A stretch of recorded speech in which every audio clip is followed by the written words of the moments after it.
এখন আমরা চাচ্ছিলাম যে আপনি আমাদের একটু সুনজর দিলে আমাদের মাঠটাও একটু সুন্দর হয়, আর আমরাও অনেক খুশি হই আপনার জন্যই। যেটা বলেন, আমরা সবাই যুবকরা সবাই প্রস্তুত, মানে আমরা কোনো দিন কারোর সাথে কোনো কথা বলিনি, এবং সবাই একটু আসার আগে বলতেছিল যে আমাদের মাঠে তো এখনও কোনো কেউই আসে নাই, কোনো ক্যান্ডিডেট আসে নাই, এইভাবে কেউ আসে নাই, আপনি আইসেন, এজন্য সবাই খুশি। আমাদের যুবকরা যারা আছে আপনার এই কাজ করবে, এটা সব সময়ের জন্য বলতেছে।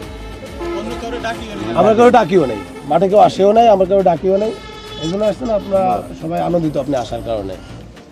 আমাদের এখানে মানে তোমার জাতীয় ফুটবলে চান্স পাওয়া বা জাতীয় ক্রিকেটে চান্স পাওয়া, আমার ধারণা এরকম যোগ্যতা অনেকের আছে, কিন্তু আমরা সেই সুযোগটা পাচ্ছি না।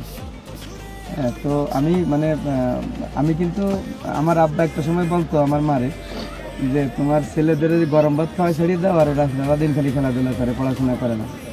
তা আমরা পড়াশোনা যে খুব বেশি করি নাই তাও না, আবার একেবারে ভারী করা করছি তাও না, কিন্তু ভীষণ ভদ্র ছিলাম আমরা। মানে সবার জন্য, তোমরা যারা ফুটবল খেলো, যারা ক্রিকেট খেলো, তোমরা এক একজন মানে করো না, মানে আজকে ফুটবল খেলবা, পরের দিন ক্রিকেট খেলো, পরের দিন ভলিবল খেলবা, এরকম করো না। যে কোনো একটাই কনসেন্ট্রেট করো, তুমি যেটা ভালোবাসো সেটা কনসেন্ট্রেট করো, ঠিক আছে? তাহলে তুমি প্লেয়ার হতে পারবে। আর এমনি খেললে হয় কি, সময় কাটানো। আর তুমি একটা জিনিস চিন্তা করো, ধরো তুমি চিন্তা করতেছো কি আমি ফুটবল খেলে বিকেলে সময় কাটে শরীরচর্চা করি, কিন্তু আমার গোল হচ্ছে চাকরি করা না রে বাবা। তোমার গোল এরকম হতে পারে যে তুমি বড় ফুটবলার হয়ে গেছো, বড় ক্রিকেটার হয়ে গেছো, তুমি চাকরি করে কয় টাকা ইনকাম করো? যদি ভালো একটা ফুটবলার হতে পারো, ক্রিকেটার হতে পারো, বছরে 15 কোটি টাকা ইনকাম করবো বাংলাদেশের প্রেক্ষাপটে। আর যদি তুমি আরো বাইরে যদি চান্স পাও, তাহলে তো হাজার হাজার কোটি টাকা। ছোট করে চিন্তা করার দরকার নেই, একেবারে আকাশ চিন্তা করতে হবে।